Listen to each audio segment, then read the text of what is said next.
Ya, saya lanjutkan ya teman-teman. Ini adalah rule of thumb dari Cohen terkait dengan power analysis ya. Jadi terkait dengan kalau chi-square itu disebut small effect, media effect, large effect itu kalau apa, Cohen's t untuk analisis t-test ya, itu seperti apa rule of thumb-nya sampai pada R-square ya. Dengan untuk correlation t-test itu bagaimana. Jika nanti ada perubahan yang lebih up to date, nanti akan saya eh, berikan ya. Ini yang sejauh ini yang sering dipakai ya, rule of thumb dari Cohen ya. Oke. Nah, efek size itu beberapa catatan pentingnya adalah nilai P yang lebih kecil ya, kurang dari sama dengan 0,05 itu tidak menunjukkan bukti adanya efek size yang besar. Jadi hasil yang signifikan itu belum tentu menunjukkan bukti adanya efek size ya yang signifikan juga. Nah, sampel yang cukup besar dengan besaran efek yang sangat kecil itu bisa menghasilkan nilai signifikan ya. Nah, sehingga perlu adanya kemudian uh, uji tersendiri terkait dengan efek size ini. Nah, ketika error T+1 dan T+2 ini dikontrol, maka secara umum hubungan terhadap efek size dan jumlah sampelnya adalah negatif ya.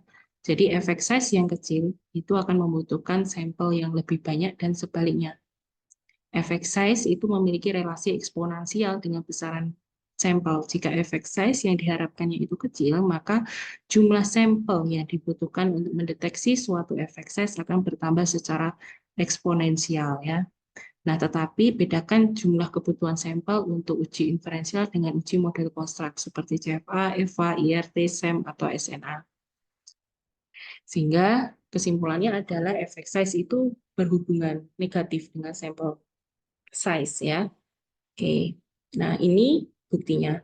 Ini juga dari G-Power ya, bahwa efek size ternyata makin tinggi itu diikuti dengan jumlah sampel yang makin rendah. Oke. Dengan di sini alfanya 0,05 dan powernya adalah 0,8. Nah, kalau dalam eksperimen ada istilah power analysis, yaitu untuk tadi menguji efek size ya, menguji efek size.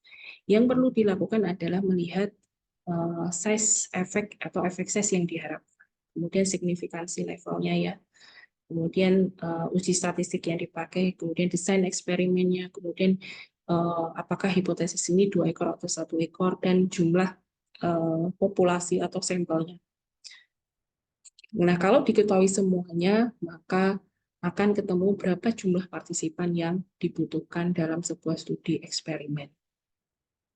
Nah, para peneliti sering menentukan jumlah partisipan itu dengan prinsip just run as many participants as you can. Padahal terkadang partisipan penelitian itu adalah populasi yang minoritas, misalnya di sini ya, yaitu anak dengan kondisi otak ya, kerusakan otak. Susah didapatkan. Nah, maka menjadi pertanyaan, how big is enough? Nah, jawabannya adalah terkait dengan tergantung pada distribusi populasi. Nilai yang diterima secara luas itu adalah 30. Ini adalah magic number ya. Karena magic number ini menunjukkan bahwa sampel itu kemudian menjadi normal. Nih, teman-teman bisa lihat di sini dengan number sampel 30 ternyata hasilnya normal, ya kan? 5 dia agak juling ya. Nah, 100 itu normalnya lebih baik ternyata kan. Dalam distribusi di mana outliers itu akan jarang terjadi, maka N yang kecil 20 itu bisa dianggap besar. Tapi yang outliers-nya banyak, maka sampel 100 sampai 160 itu yang mungkin diperlukan. Kan gitu ya. Karena dianggap outliers jarang terjadi atau cukup besar gimana ya? Contohnya kalau outliers besar itu kemungkinan misalnya kalian menyebar G-form, itu kemungkinan adanya outliers besar itu sangat mungkin. Nah, jika distribusi memiliki skewness dan kurtosis, kita mungkin memerlukan sampel yang sangat besar agar central limit theorem itu berfungsi. Ya, jadi kalau jika distribusinya punya kemiringan, ya distribusi populasi ya itu punya kemiringan, ya skewness dan kurtosis, maka central lemma theorem itu sangat penting ya. Kemarin yang saya bilang, contohnya misalnya kalian ingin meneliti soal sikap politik pada partai tertentu ya, itu kemungkinan ada skewness dan kurtosis ya kan. Atau kemarin bagaimana sikap mahasiswa perempuan terhadap apa? Terhadap namanya korban pelecehan seksual, itu pasti skewness dan kurtosis. Nah, sehingga diperlukan jumlah sampel yang besar ya untuk central limit theorem. Oke. Nah, apa itu central limit theorem? Adalah jumlah nilai dependen dari distribusi apapun akan mendekati normal seperti jumlah nilai dalam distribusi meningkat. Jadi untuk ukuran sampel lebih besar, semakin dekat distribusi sampling mendekati distribusi normal.